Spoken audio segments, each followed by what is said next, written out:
Social मीडियाच्या जमान्यात तुम्हाला हे बुक तुमच्या मुलांसाठी का द्यायचं आहे?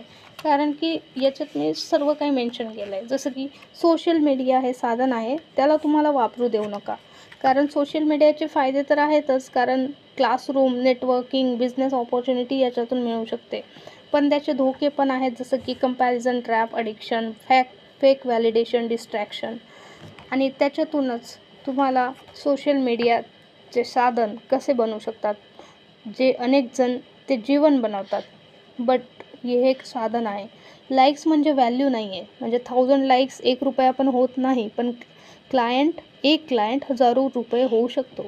आणि followers versus friend, 100K followers असूनही तुम्हाला खऱ्या आयुष्यात कधीतरी एकटं वाटू शकतं. Content consumption is less than content creation. फक्त बघणाऱ्यांमध्ये राहू नका, तर करणाऱ्यांमध्ये या. आणि सोशल मीडिया तुमचं काम ॲम्प्लिफाय करू शकतं, पण आधी काम असलं पाहिजे त्यासाठी. फॉर एक्झाम्पल, 2 विद्यार्थी आहेत आणि पहिला दररोज 3 तास रील्स बघतो, पण दुसरा दररोज 1 तास रील्स टाकतो, कोणते पण एज्युकेशनल किंवा क्रिएटिव्ह. तर 6 महिन्यांनी पहिल्याजवळ फक्त गिल्ट आहे पहिल्या मुलाजवळ, वेअरॅज दुसऱ्याकडे ऑडियन्स आहे, ऑपॉर्च्युनिटीज आहे आणि इन्कम आहेत.